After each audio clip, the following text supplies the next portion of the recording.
Hi, this is Debbie from Lime Doodle Design, and I'm delighted today to be joining Altenew as their guest designer. When I think of Altenew, I think of how the company really brought multi-step stamping to the fore, in particular with floral stamps. And so today I'm using the Remember This set along with some of the Altenew inks. I'm going to be layering these stamped images, and to enable me to get a good layout, I find it helpful to take out the set from its wrapper and then draw a sketch. And I work out if I place this flower here, and then perhaps another flower here, and then maybe some leaves going off at the top and some buds. And I find that that helps me to get a better idea of where I want to place things when I'm putting the card together.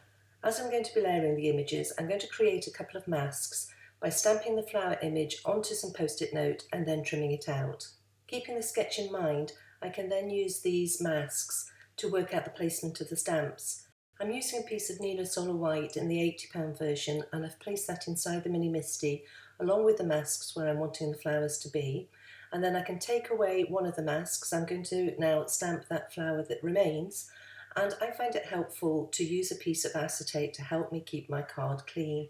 Basically, the stamp we've just used has still got some ink on it from when I stamped for the masks, and therefore I don't want to be fiddling around with that stamp on my card and getting all inky smudges everywhere. So by laying a piece of acetate down onto where I want to stamp and then picking the stamp up onto the door of the Misty, then that keeps the cardstock clean, and the nav stamp is now in the right place on the door of the Misty, and I can ink that up and then stamp. I wanted this card to have a nice soft feel, so I'm stamping in VersaFine Smoky Grey rather than a black ink. When I'm making a card which has a lot of stamping, I like to make multiples. The stamp is already on the Misty. All it requires is to pop another piece of card in and stamp the image again. And if you've got multiples, you've got a backup, so that if you get an inky smudge or you stamp something and forget to place the mask down and images are overlapping which you wouldn't have wanted them to overlap, then you've got that backup already.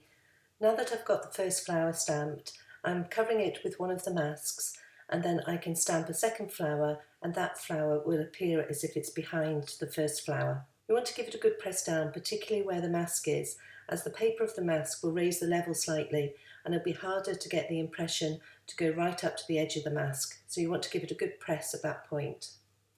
Now that I've got the two flowers stamped, I'm working out where I want the leaves and buds to be, and then I've just got to remember to apply the masks so that the flowers will be protected from the stamping of the leaves and buds. I do think this beautiful lined image looks absolutely gorgeous without any colour on at all. I'm checking how I want to put the card together and making sure I've got room for the sentiment, and if there's any other space that I could put any more leaves and buds. I will say that at this point I actually like the floral grouping the opposite way to which I planned, sort of a 180-degree turn. However, I'm just working out that I can fit in one more set of leaves, and I'm going to keep the orientation the same so that all my stamping lines up, and then at the end I'll switch it round to stamp the sentiment.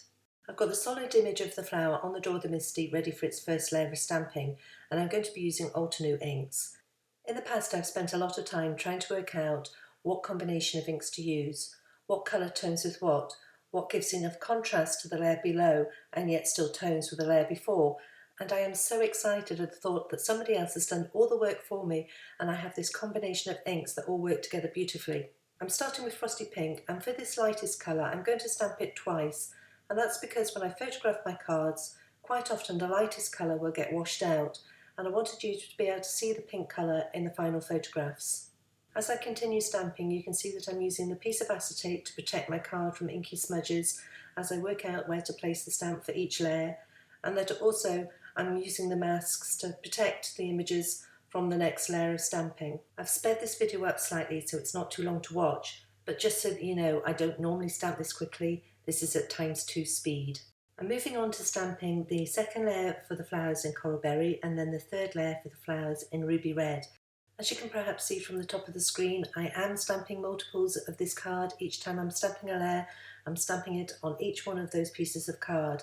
And that is, as I said before, because accidents happen. I mentioned that perhaps you might get an inky smudge, or perhaps you forget to place a mask down and stamp an image that it overlaps where you don't want it to. Well, yes, I did both of those while making this card. However, because I stamped multiples each time, I got a backup already and my time wasn't wasted. If you do make a slip up, keep stamping out that card though, keep adding the layers of colour, because as I was able to do later on, I was able to cut a tag from one of the cards I've made a mistake on. I've now finished the green layers of stamping as well, and for those I used the Green Fields selection pack of inks using the Frayed Leaf and Forest Grades colours. I'm going to be using a stitch rectangle to die cut this card, and I'm just making one final check to make sure I've left enough room for the sentiment before running it through the die cutting machine. As I mentioned previously, I actually like the floral grouping 180 degrees to what I'd originally planned, so I've switched that up and placed it in the MISTI, and now I'm going to stamp the sentiment in VersaFine Onyx Black ink. And from one of those cards that I made a mistake on, I'm die cutting a stitched dress up tag and then stamping the same sentiment onto that. I've added some black hemp deep twine to the top of the tag, and now to finish the card I'm adding some foam adhesive to the back of the panel, and then I'm going to attach that to a folk card base. Please excuse my head getting in the way along with the squinty glasses on the top, and while we're at it I might as well apologise for the state of my hands. I very rarely have a perfect manicure, however they're normally in a better condition than this, but we've been doing some reorganisation in the house and building flat pack furniture, and my hands are a little worse for wear at the moment. So to finish things off, I picked out some sequins from Pretty Pink Posh and Little Things by Lucy's Cards, and I'm attaching those with Ranger Multimedium in Matte. And that completes this card, and I always think it's nice to have a toning envelope, and so I've cut and scored an envelope from some basil card, and I think that's a nice finishing touch to this card and tag set. I'll leave you with some photographs of this card, which I think is the most multi-step stamping that I've ever done, and I want to thank you for joining me today and to Altenew for having me as their guest.